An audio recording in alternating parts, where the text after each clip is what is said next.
afternoon and welcome to Affirm's quarterly Sustaining Partner event. I'm Jackie Rubino, Affirm's president, and I want to extend our warmest welcome and appreciation to you for joining us today. A very special welcome to our newest sustaining partners. In the spirit of delivering special and exclusive access and value to our sustaining partners and government membership, today's event, Spotlight on GSA Priorities 2021, will showcase several distinguished General Services Administration leaders. On behalf of Affirm, I'd like to extend a huge thank you to GSA for being such a supportive agency of Affirm since our inception over 40 years ago. Your continued support of our programs and events has been nearly unparalleled by any other agency, so thank you. I would also like to take this opportunity to thank our volunteers for their hard work to put our programs together.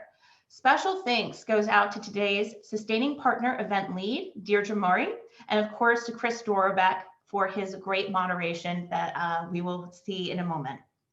Affirm will continue to hold an array of virtual programs, so please check Affirm's website, affirm.org, for more details on our upcoming events, to include both Sustaining Partners exclusive events, such as this one, our monthly programs events, and our special events and fundraisers that enable us to provide scholarships and grants to STEM students and worthy organizations. Now, a few quick housekeeping items. If you have a question, simply open the Q&A tab on your webinar toolbar and type in your question. If you see another question you would like the speaker to answer first, click the thumbs up button to upvote the question. If you are having technical difficulties, use the chat box in your toolbar to chat the webinar host. Without further ado, I am pleased to introduce today's moderator extraordinaire, Chris Dorbeck. Chris is a longtime active participant in Affirm events. Please join me in the chat box giving Chris a warm Affirm welcome. Well, look at all of them chatting. There you go. Thank you, Jackie. I appreciate that. Hey there, as Jackie mentioned, I am Chris Dorbeck. And yes, we are continuing online. There's only 22 days left in 2020. Thank goodness, right? It's been quite a year. Hopefully we'll get through this together. And sometime in 2021, we can actually all do this in person, and we will just adore that, won't we? But in the meantime, it's, I think, going to be a bumpy ride. So be smart, be safe. And do it for you, do it for us, do it for everyone so we can all get done with this. As you know, Affirm has been around for 40 years, focusing on how technology can help government do its job better. And this organization has done really a remarkable job at being resilient in very challenging times. And we were one of the first to shift online and in order to complete our mission, which is education and helping folks and bringing you this important information. One of our other core missions, don't forget, next month, our last, couple of weeks, we're having our last session of the year, and we're trying to help Toys for Tots. So don't forget Toys for Tots. We really want to do that this year because it's a really hard time for folks. As we approach the end of the year, we have the leadership of GSA's Federal Acquisition Service here to talk about their priorities for the coming year, and we are very excited about that. Thank you guys all for being here. I'm going to say up front, in recent weeks, GSA has received more attention than it typically does, right? Who would guess it would be on the front page of papers, but we all get this, but it's important to say our guests are very important people, but they have their jobs to do, and it's not that stuff. So it can be hard enough to get their important jobs done when all that other stuff is going on, but they're doing it. And we're going to talk about those priorities. I know you all get that, but just to make sure we're all on the same page. As we get started, if you don't know who I am, as Jackie mentioned, my name is Chris Dorbeck. I'm the former editor of Federal Computer Week, back in the days when they actually published magazines. Then I was the afternoon guy on Federal News Radio here in Washington, D.C. I now do a blog and podcast on GovLoop called GovLoop's Dorbeck Insider, where we focus on 6 words, helping government do its job better. I'm also writing a book on how to do this, how to moderate, because we've all sat through those sessions where it feels like Harry Potter's Dementors are just sucking all joy out of the room. We're working to stop that, so we can actually get information across. You can find out more about me, cdorbeck.com, and it's all right there. Let me introduce our remarkable panel, and they're all going to unclick their, so we can see them all. And I'm going to start off introducing Laura Stanton. She is Assistant Commissioner of GSA's Federal Acquisition Services Office of Information Technology category. Vera Ashworth, she is Deputy Assistant Commissioner for the Office of Information Technology category at GSA's Federal Acquisition Service. Well, they're all GSA's Federal Acquisition Service. You got that? Alan Hill, he's Acting Deputy Assistant Commissioner for Category Management. And Keith Nakasone, did I say that right, Keith? I think I messed it up, but you'll correct me when you chime in. Deputy Assistant Commissioner for IT Acquisition at GSA's Federal Acquisition Service, Office of IT category. And he is joining us from Hawaii, which I know sounds like a rough job, but it's way early in the morning. So we're really appreciative that you did this. You got your directions about questions. Please don't be shy. We have these great folks. They're willing to take your questions. So please, I will be watching the question box, and we'll get to as many of those as we can. And as I was talking about, I told them all how smart you guys all are, so I know you will prove me to be right. All right, with that, let's talk about GSA's Federal Acquisition Service. It has been an interesting year, many plans for the years ahead. But Laura, I'm going to have you start off talking about this crazy year, 2020, which just, you know, if we learned anything from 2020, it's don't make any big plans because the world's just going to throw things at us. But talk a little bit about this year and you know, what did you learn from 2020 and how things go? Give us your little assessment before we dive into 2021.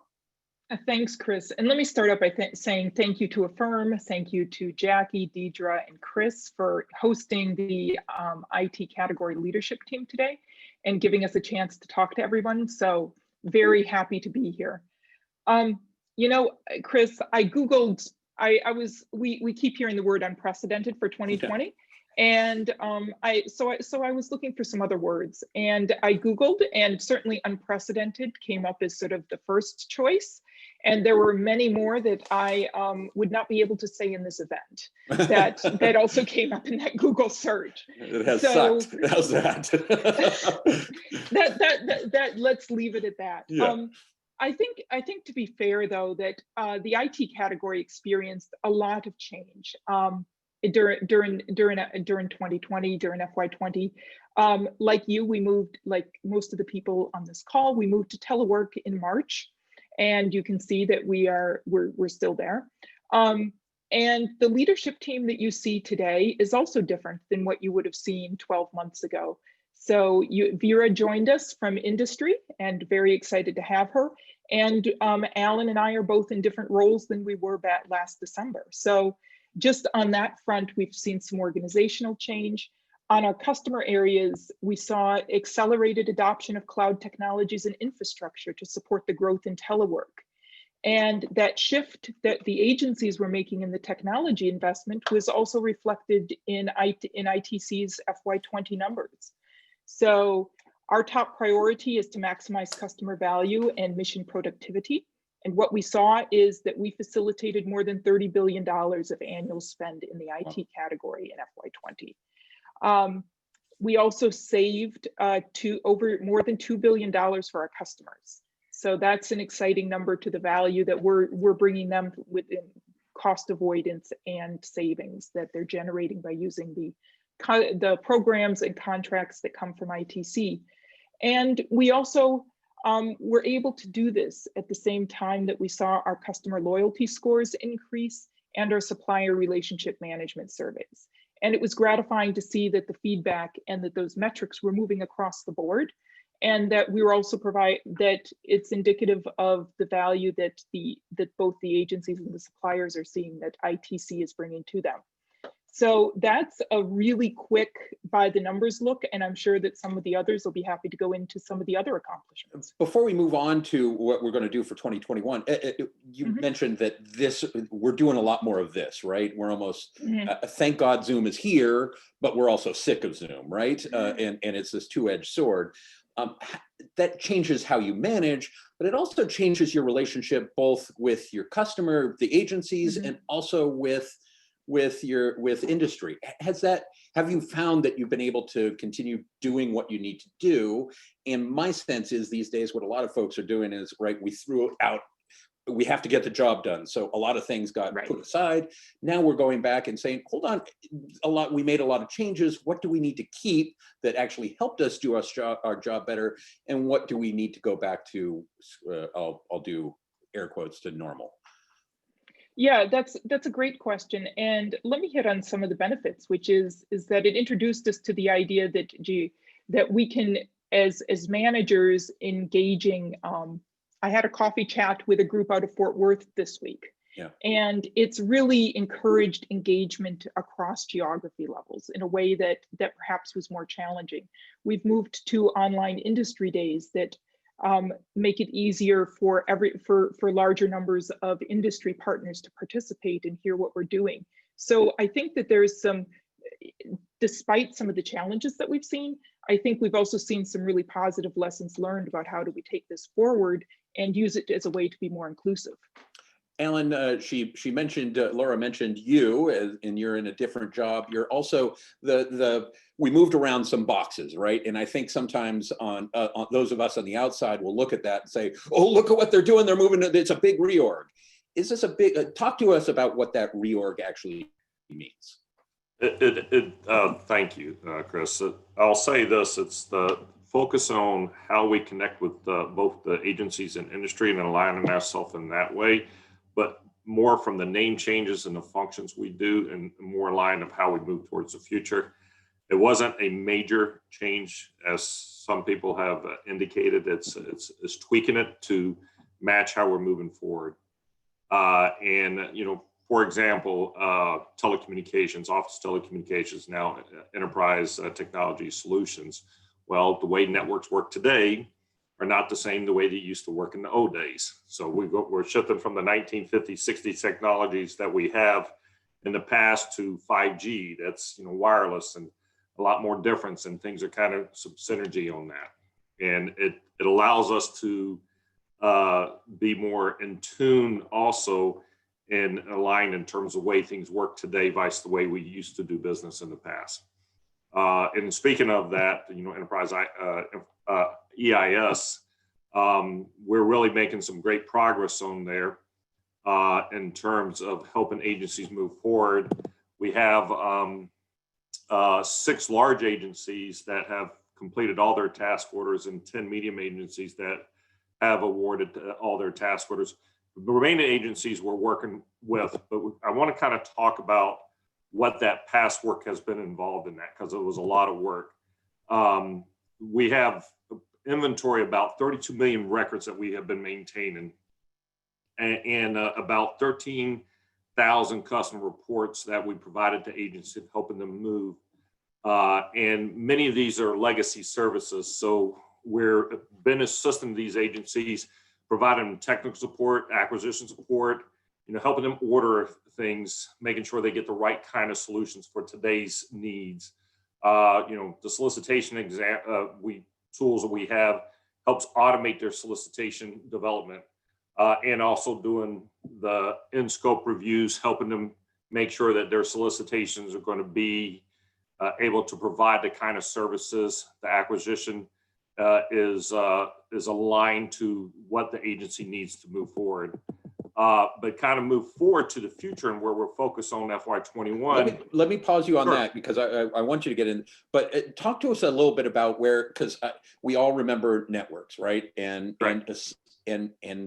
no one likes to say it, but most people left it till they didn't have a choice anymore, right? And we extended that contract a couple of times. No one wants to be in that position again. How are things going now? Are we getting ahead so we're not going to have to do multiple extensions, and or is this just another case where we're leaving the pain until we absolutely can't not ignore it anymore?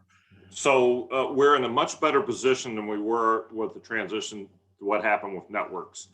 Would we like to be in a much more better position than where we're at right now? Of course we would.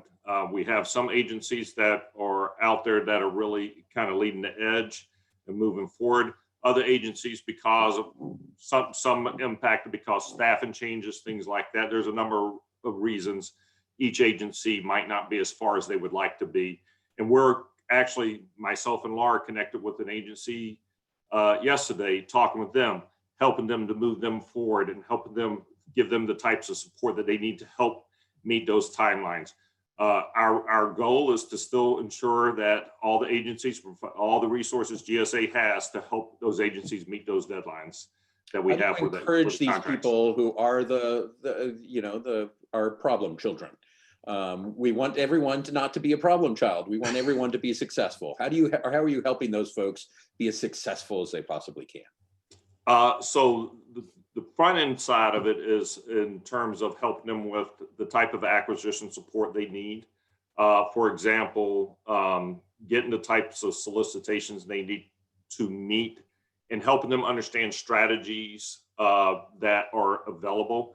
So again, the types of reports provided, the inventory, all those things, so that whenever they put out the solicitation, they have all the necessary information so that the agencies, or so the vendors can bid against those solicitations.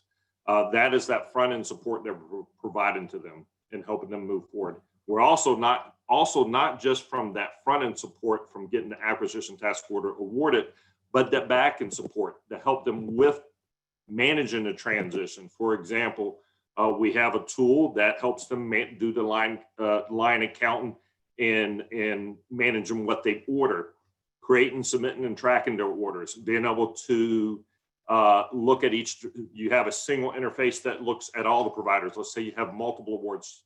You don't have to go into multiple platforms in order to see everything you ordered. Making sure that they can manage their inventory, what is installed, what is disconnect, reconciling billing, tracking and managing their savings. So those are some of the back end sides to help them with the transition, that are tools that agencies, if we did not provide those services to them, they would have to manage that manually. I don't want to spend too much time on ES because it's important, but we have a lot to get to. And so I'll give you 90 seconds to talk a little bit about when we all gather together next year, what are you going to be telling us? Are you going to say, okay, we did it, it's all done? What are your goals how can we grade you for next year? Yeah, so next year's the agencies, and our goal is to get them to where they're meeting the milestones. Our hope is that all the agencies are at that point. It's always possible because I'm an IT guy myself, and managing some of those unique kind of requirements, there might be some straggler type services that take a little bit longer to plan. Yeah. Understanding not going into the geek side of things, which I love to do, but I won't here to save everybody, but to put all the things you need in place to transition some legacy services and build out the new types of services. It takes a lot of runway for our vendors to get there. They have to go, they only have to deal with the government's bureaucracy, but they also have their own internal things that they have to deal with, So they had doing a ATO, for example, getting the authority to operate on a new service and getting those type of things done. It takes time to do that. And so our hopes is that we will be in a great position for the agencies to complete all the transition by May of 2023. Awesome. Let me shift over, at least on my screen, to the Marcia Brady position and ask Vera. So Vera, you weren't here last year if we had done this. Talk a little bit about how you fit into this management team and what your goals are for 2021. Thanks. So I'm the Chief Operating Officer and Principal Deputy, which is a new formalized role, which I'm very excited to fulfill, and really happy to join such a great group. And I've been here a little over 6 months, so you can do the math, totally in a telework environment. And really, I want to help the organization stay focused on delivering that value to our customers and infusing some of the industry best practices and really focusing on operational excellence. So we want to keep being nimble and really to respond as we have, whether it's COVID, which we couldn't have expected, emerging needs such as SCRM, supply chain risk management, and bringing emerging technologies and innovations to government. So you really can't take advantage of what's new and innovative if you can't buy it. And so we really want to, focus in that area. So I'm looking at the enterprise focus and just being more efficient and really taking a team that's very successful and has done a great job, in particular with the circumstances we've had this past year, and just take it to another level. you've seen the world from both sides, right? You've been both industry, and now you're here. Returning.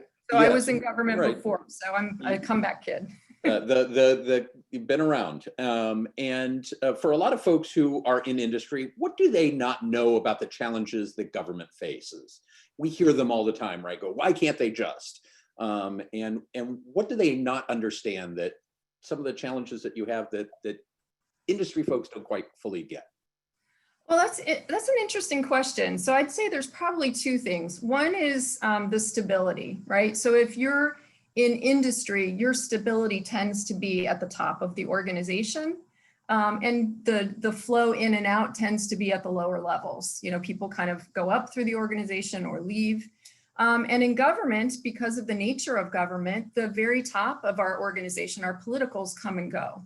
And so you have to be able to stay focused on the mission and help the incoming administrations, you know, accomplish what needs to be accomplished. So we're really kind of the steadiness at that middle, the executive level and the staff level. That's where the stability is. And there's a lot of turnover, every 4 years.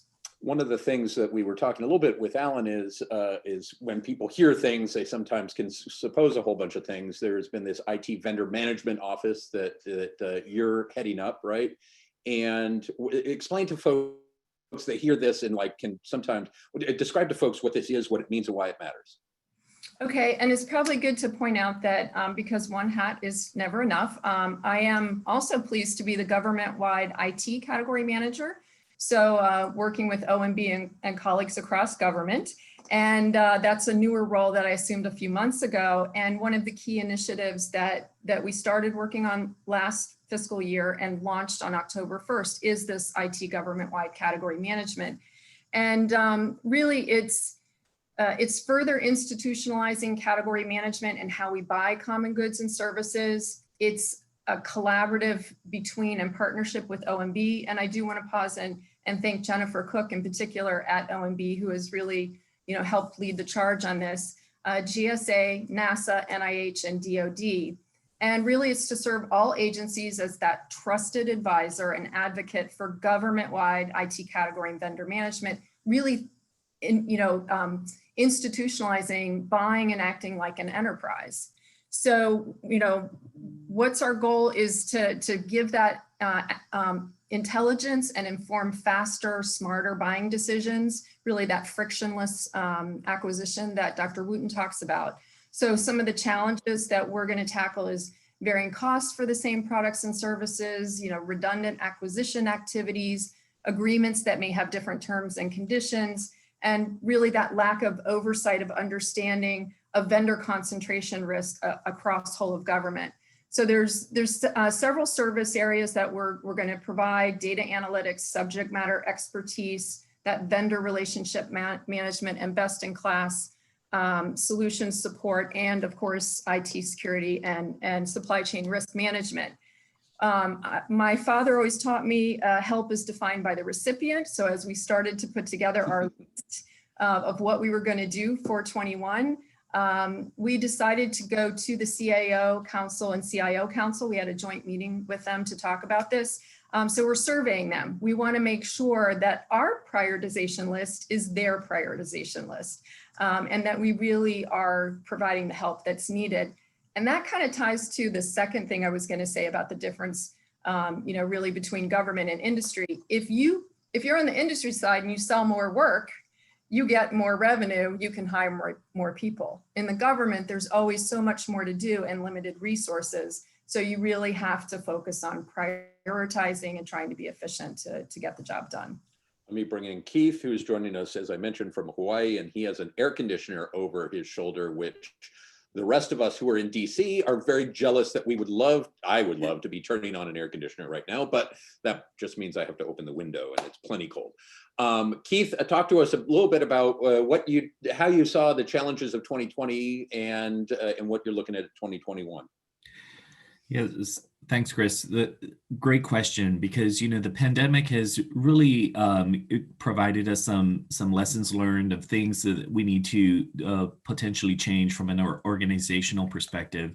So as we look at organizational change and we look at the people, the process, and the technology that we're using to support the users as well as the customer base, we definitely are going to have this huge focus on adaptability, right? So we can move with agility across providing acquisition solutions in the future.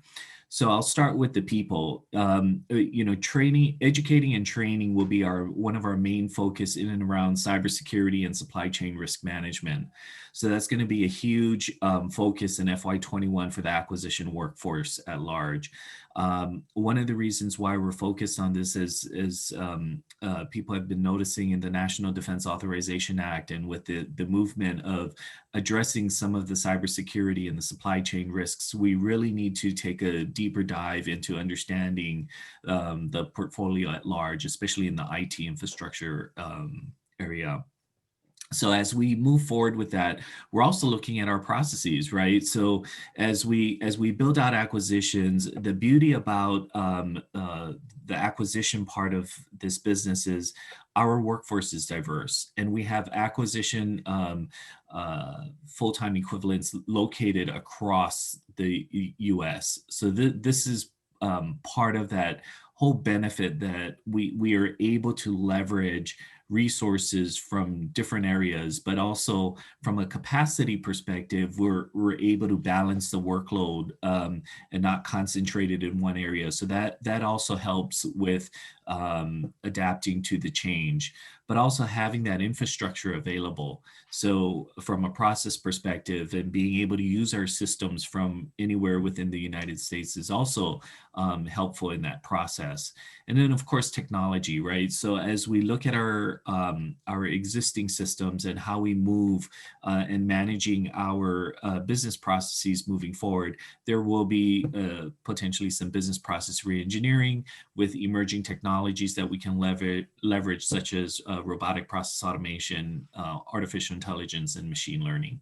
It really feels like supply chain management is one of the things we've really learned a lot. I mean, I've done numerous sessions this year on supply chain management and had done none for years before. So we've learned a lot. Explain to me because I know CMMC, Cybersecurity Maturity Models Certification, is blended in here. Talk to me about how those things are coming together, because they're really closely aligned, aren't they? Sure.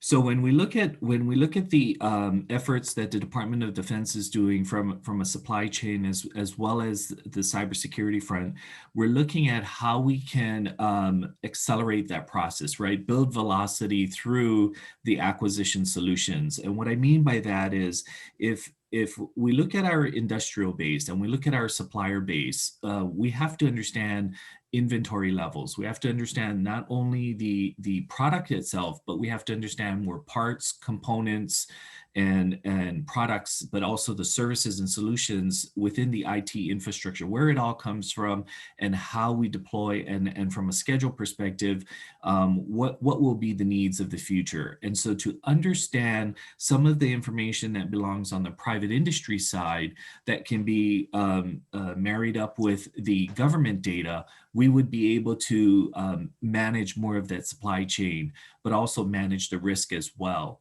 So as we look at the data, it's not really just government data, it's really looking at it from a holistic perspective, looking at private and public, how we can engage a lot better to ensure that that process is stood up. So when we look at acquisitions, if we can build the templates, if we can build the models that will support this effort, we would be better off in ensuring that we can meet all the mission requirements.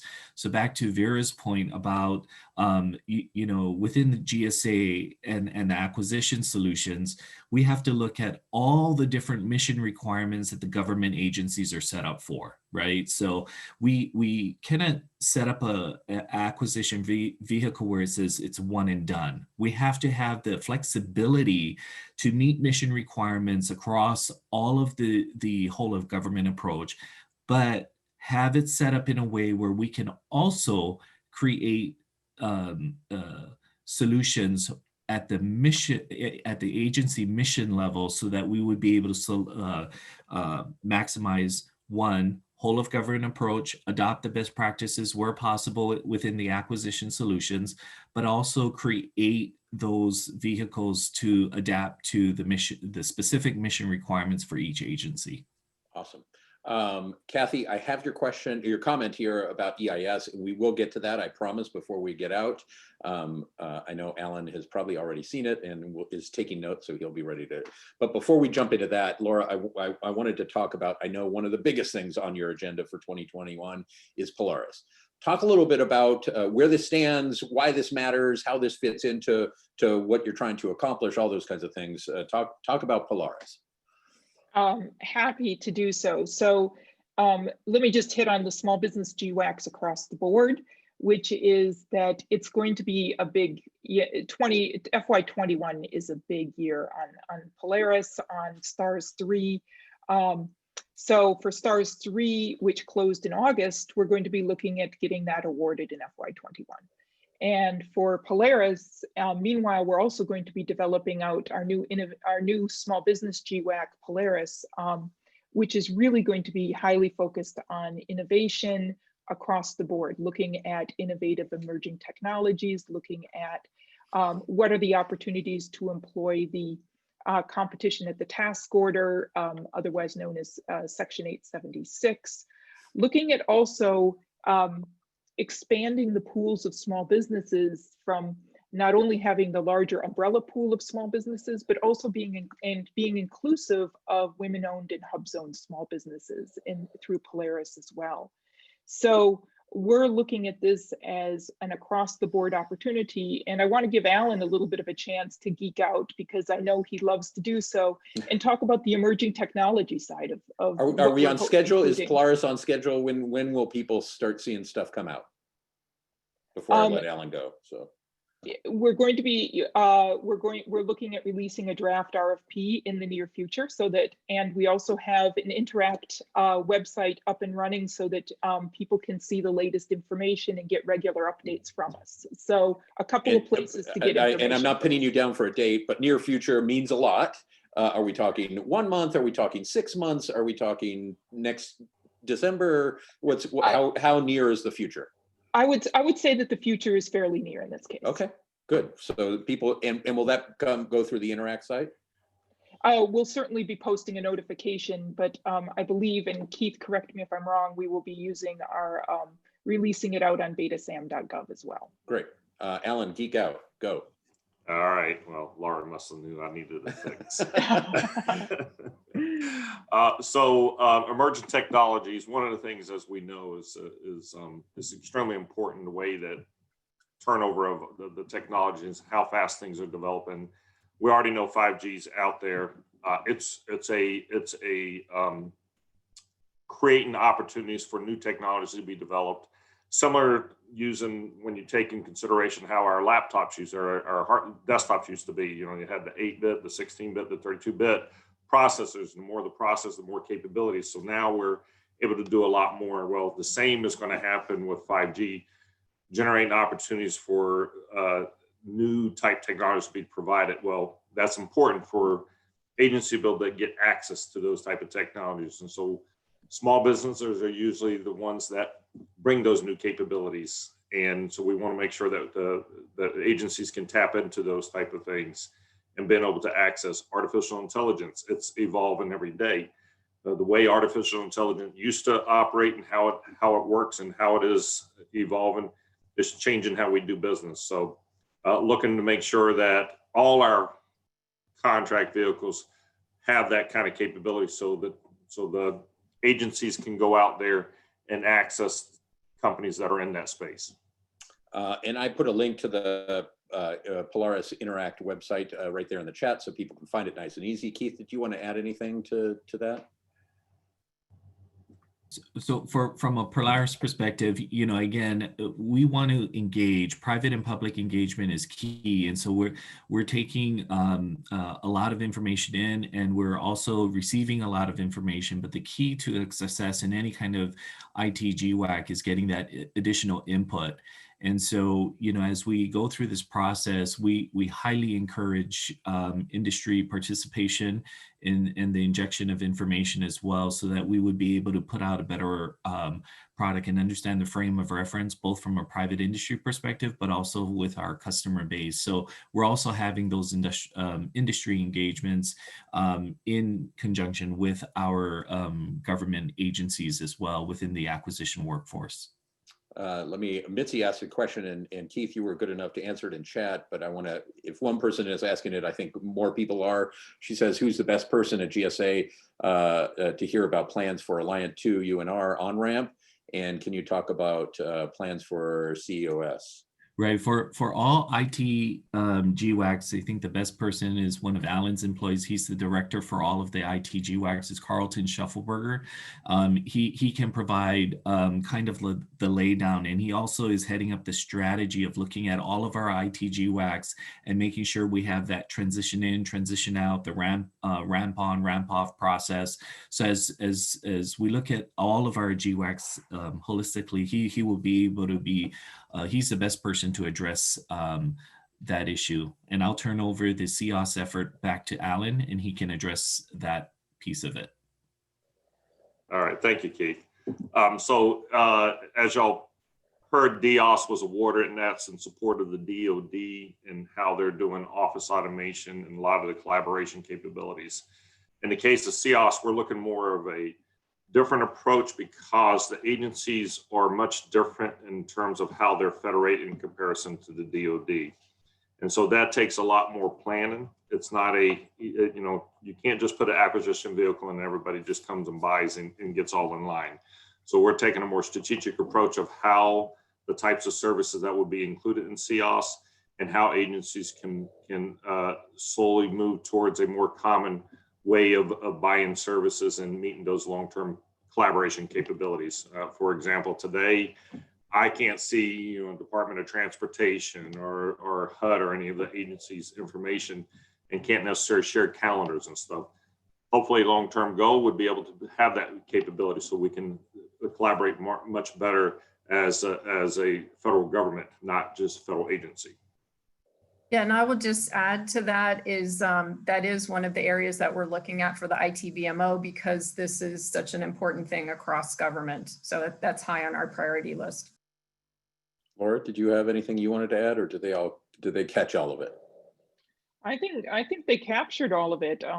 We really are looking, to Alan's point, is DEOS is going to has given us and will continue to give us a number of lessons learned, and the information sharing and collaboration across the federal government in this area is something that we're looking at using the ITVMO as a way to be able to take it deeper.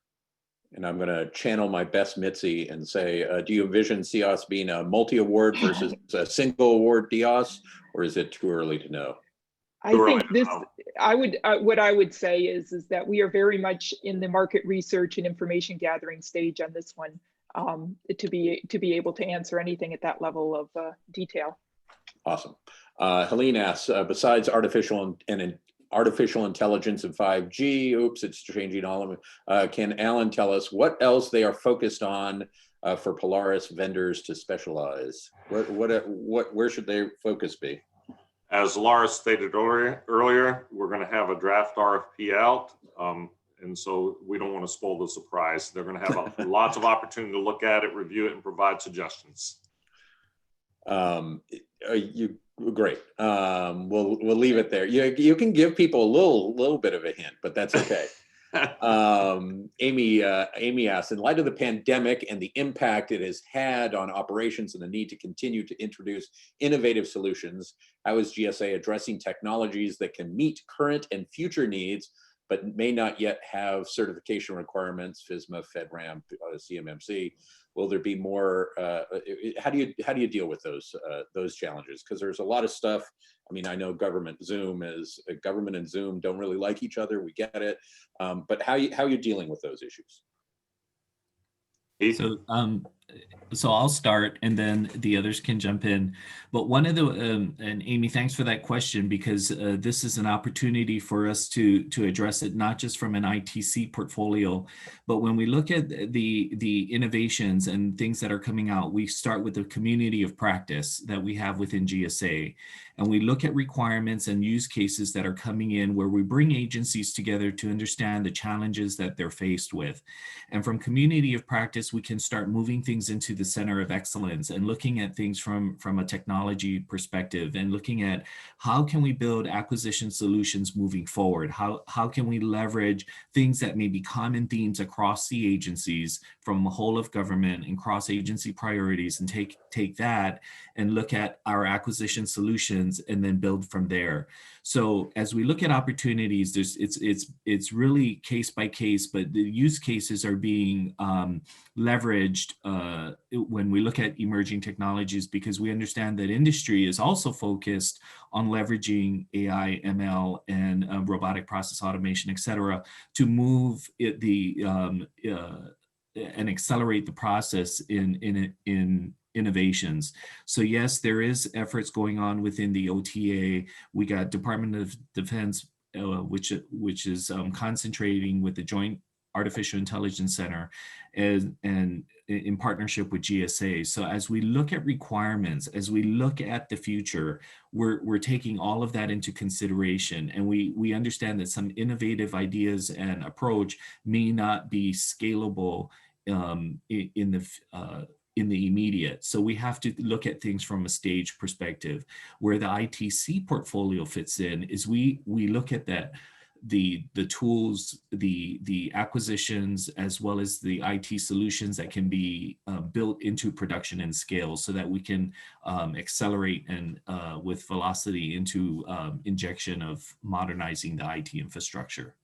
And I'll turn it back over to Laura, Vera, and Alan. I was just gonna chime in and say that I think Keith's addressing, sort of talking about one of the ways that we're identifying what technologies, what does the government need, how do we solve the business problems, and that's through the series of use cases. And that's been an area where, as we've been looking at our customer experience and making sure that we have the right sets of solutions, companies, tools, we've been working to identify those use cases and then make sure that we're able to support them. And one area where we've been doing quite a bit of that is how do we support the use cases for TIC 3.0 through EIS has been one area where we've been looking at use cases. EIS generally has been another area, but also the emerging technologies. And Alan, I don't know if you want to take that as an opportunity to dive into TIC 3.0 for a moment. If he wasn't, I'm going to ask him about it. So Alan, why don't you go ahead and talk about TIC 3.0? Sure. So if you have not read the TIC 3.0 guidance as a vendor or as an agency, I would highly suggest you go into reading the document. GSA has been supporting CISA, who's done a fabulous job of developing not only the guidance, but the use cases that are out there to help agencies move forward from the traditional TIC2 MTIPS environment to a more elastic type security architecture that allows agencies, even in considering this time of day of how we're dealing with remote services, being able to support them. Might have read some news articles where we have bad actors going after our remote employees working, because how we're supporting them is much different than how we're doing IT today, is much different than us sitting in the office now. So TIC 3.0 came out in a perfect time. They released a use case for telework that helps agencies shift their security to a much more mobile workforce type capability. We also have the use case of zero trust that's going to be coming out, that going to a network where you have a zero trust architecture is extremely important. And our collaboration in making sure the TIC 3.0 policies and use cases are applied into the EIS master contract so the vendor solutions can be put out there and being much more ready to adapt and use for an agency. Amy's question in terms of FedRAMP and along with other types of requirements needed to get authorizations for solutions to be used that are emergent in technology, that's going to be a case-by-case basis. There's the acquisition side to make sure that supply chain risk management, but then there's also the security side going through the NIST 853 requirements to make sure that whatever new emerging technologies come out, that they are going to have to work through the vendor themselves along with the agency to make sure those technologies are secure to be able to support their mission needs. And Mitzi has followed up on that subject, so I was going to get to the other one, but are you considering opening Polaris to smaller emerging businesses that may have past performance only as a sub and less past performance in general? Always a challenge, right, with these emerging technologies, but how are you looking to deal with that? I think the question has to do with new companies that are in the new space, not familiar with federal government. We're looking at addressing that separately.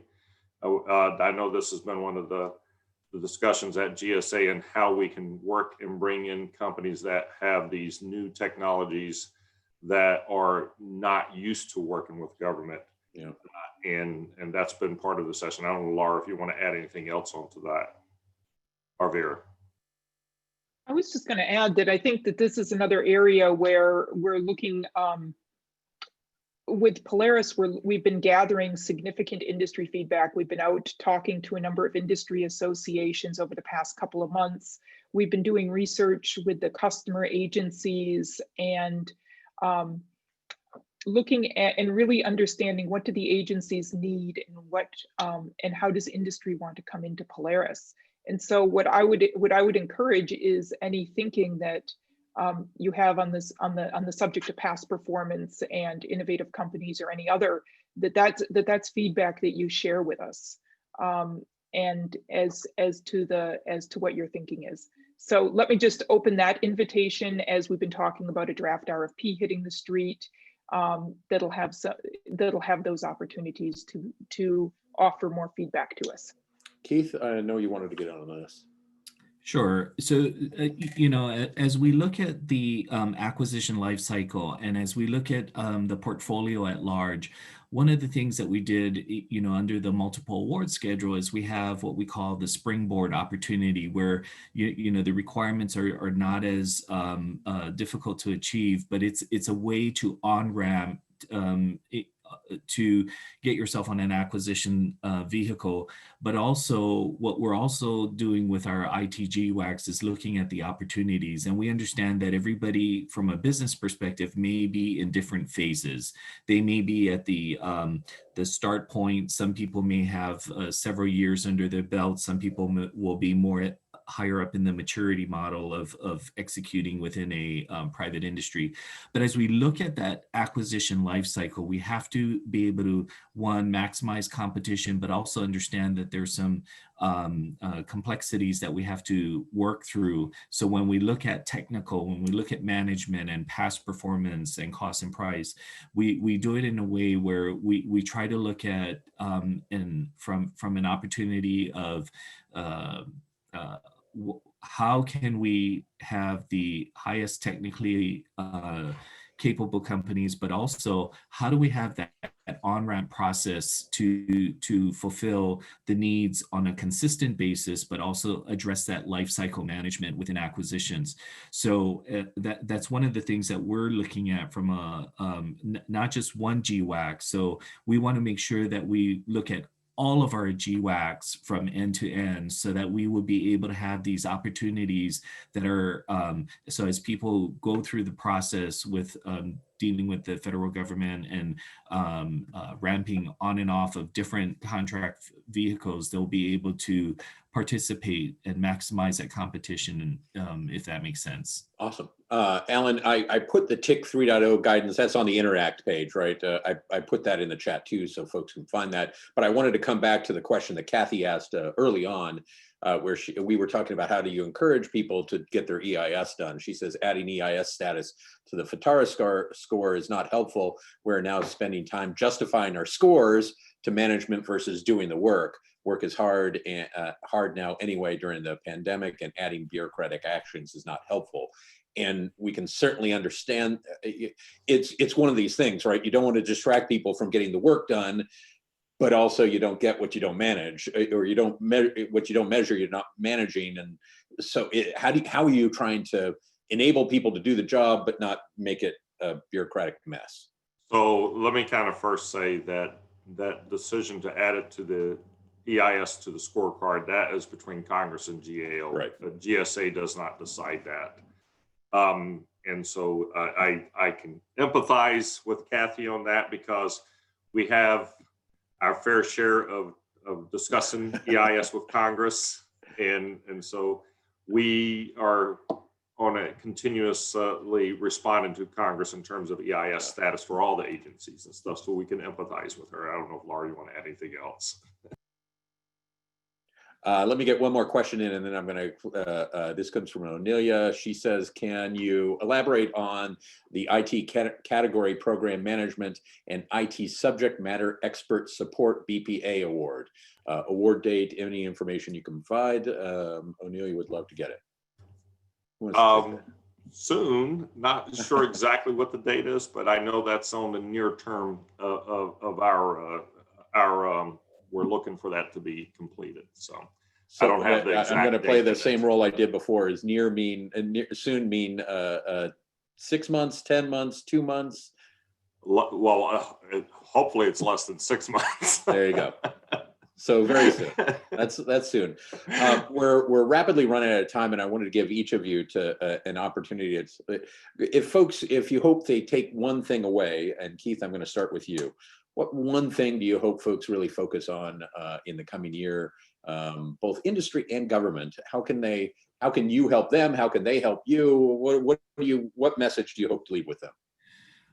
Thanks. For FY21, one of the huge focus areas that I'm doing is the education and awareness around the cybersecurity maturity model certification with the Department of Defense. Because DoD leverages our ITGWACs as well as our multiple award schedule, we're going to have a huge focus on addressing CMMC in addition to the SCRIM, the supply chain risk management framework. So as we build out this process, there's going to be a lot of communication, collaboration, a lot of uptick in this area. And also, I'm going to be focusing on the acquisition workforce at large, internally, externally, and ensuring that people know how we're going to use and leverage our ITGWACs and multiple award schedule, as well as how we can accelerate that process so that we can build structured templates and the framework so that we can move forward together, as well as addressing the same issues with private industry, having those active engagements so we can have frequently asked questions posted both on the DoD side and on the GSA side. Awesome. Alan. So we're looking more of the types of services and how they're going to be offered in the future, thinking out how are we expected to receive services in 2025, 2030? In the way we should be looking at how we enable a mobile workforce that can work securely. I had the pleasure of working on a little brainstorm session with our building services and how office space should be in 2030. Yeah. So thinking of how we can do delivering services on demand as the agencies need it. And this is so hard because this year has just taken our crystal balls and just smashed them all into 1,000 pieces. We have will normal be like it was before, or is it some kind of new normal where we just don't know. And so, and of course you have to make plans based on that who the hell knows kind of notion. So it's not easy. It's not, and so we believe it's going to be probably a hybrid of what we've had in the past to what we will have now in the future. One of the great things I think is people aren't measuring butts in seats are now they have to measure what people actually are doing and getting accomplished because they can't see how much they're working. And it feels like a big improvement. And I hope that sticks around from an outsider's perspective. Vera? Yeah, and the ability to magically transport from location to location. And so a couple things in the words when you said, this year, resilient, adaptive, and agile, we've definitely had to do that. And I did start my career in small businesses. So I love all the energy and enthusiasm around bringing innovation and getting companies who aren't used to doing business in the federal government involved.